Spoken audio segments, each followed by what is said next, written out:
गेल्या काही वर्षांपासून स्थानिक स्वराज्य संस्थांच्या निवडणुकांची प्रतीक्षा लागून राहिलेली होती। मात्र आता दिवाळीनंतरच या निवडणुकांचा बिगुल वाजणार असल्याचं निवडणूक आयोगानं आता स्पष्ट केलेलं आहे आणि त्यानुसार प्रशासकीय यंत्रणा सुद्धा कामाला लागलेल्या आहेत। पाहूयात याच संदर्भातला स्पेशल रिपोर्ट।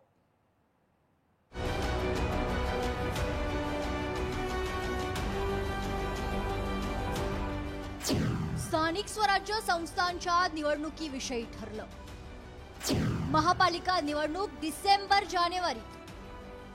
राज्य निवडणूक आयोगाची माहिती। राज्य निवडणूक आयोगाचे आयुक्त दिनेश वाघमारे हे नाशिकच्या दौऱ्यावर होते।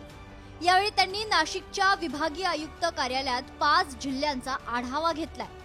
यात नाशिक, धुळे, जळगाव, नंदुरबार आणि अहिल्यानगरचा समावेश आहे। बैठक घेत राज्य निवडणूक आयोगाच्या आयुक्तांनी प्रशासनाला काही सूचना केल्या। दरम्यान दिवाळीनंतर आगामी स्थानिक स्वराज्य संस्थांच्या निवडणुका होतील असं राज्य निवडणूक आयोगाच्या आयुक्तांनी सांगितलं। हे जे इलेक्शन्स आहेत ते इलेक्शन्स सर्व एकत्रित कंडक्ट करण्यामध्ये रिसोर्सेसची थोडी अडचण आहे आणि त्याच्यामुळे शक्यतोवर हे इलेक्शन स्टॅगर्ड पद्धतीने कंडक्ट करावं, म्हणजे फेज वाईज कंडक्ट करावं अशा प्रकारचं नियोजन आहे। ऑक्टोबर एंड पासून दिवाळीनंतर ही सर्व इलेक्शन प्रक्रिया सुरू होईल। जिल्हा परिषद, नगरपंचायत, पंचायत समिती आणि महानगरपालिका अशा प्रकारे निवडणुकीचा फेज असणार आहे।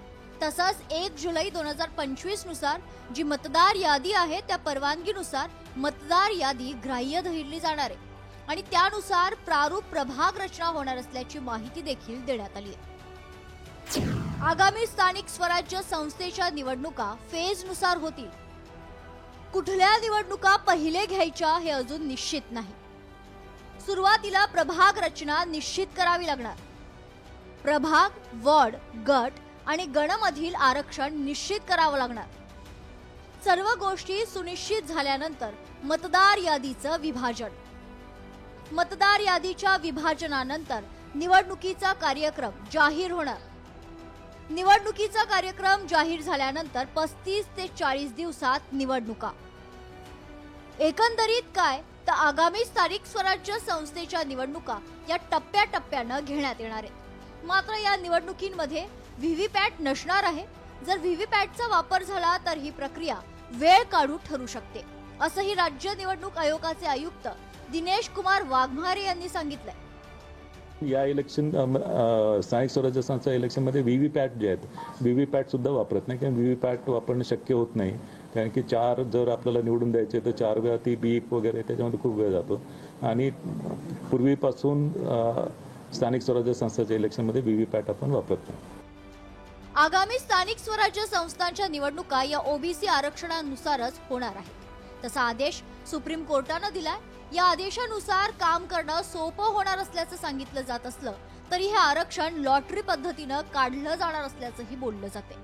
एकीकडे व्हीव्हीपॅट नसल्यानं विरोधकांकडून या निर्णयावर टीका केली जात असताना दुसरीकडे सत्ताधाऱ्यांनी मात्र या निर्णयाचं स्वागत केलंय। आमच्या महायुतीच्या सरकारला निवडणुका पारदर्शक व्हाव्यात, निवडणुकाची जी पद्धत आपल्याकडे आहे महाराष्ट्रामध्ये त्याच्यामध्ये कुठेही कुणावर अन्याय होणार नाही, कुठेही कुणी मतदानापासून वंचित राहणार नाही, अशाच प्रकारची भूमिका सरकार म्हणून आमची आहे। निवडणूक आयोगाने जर कुठला निर्णय घेतला असेल तर त्या निर्णयाचं आम्ही स्वागतच करायला पाहिजे। त्यामुळे त्या विषयावर आम्ही निवडणूक आयोगाच्या विरोधात जाऊन बोलणं योग्य नाही, किंवा जो निर्णय निवडणूक आयोग घेतो तो एक सर्वसामान्य मतदारांसाठी घेत असतो, त्यामुळे त्या निर्णयाचं आम्ही स्वागत करतो। दिवाळीनंतर स्थानिक स्वराज्य संस्थांच्या निवडणुका होणार असून जानेवारीच्या मध्यापर्यंत निवडणुकीचा कार्यकाळ पूर्ण होणार आहे। त्यामुळे प्रशासकीय कामांना देखील आता वेग आलाय। प्रभाग रचनेपासून आरक्षण आणि मतदार याद्यांचं काम जलद गतीनं पूर्ण करण्याचं आव्हान आता प्रशासनावर राहणार आहे। तर दुसरीकडे निवडणुकीत व्हीव्हीपॅट मशीन नसल्यानं निवडणूक प्रक्रियेवर संशय देखील व्यक्त केला जातोय आणि त्यामुळेच एकूणच दिवाळीनंतर होणाऱ्या या निवडणुकांकडे सर्वांचं लक्ष लागलंय।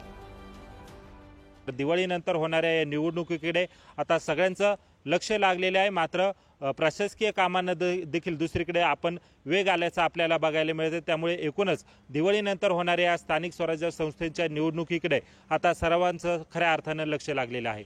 महेश माले, लोकशाही मराठी, नाशिक। लोकशाही मराठी ऐका, पहा, जागरूक रहा।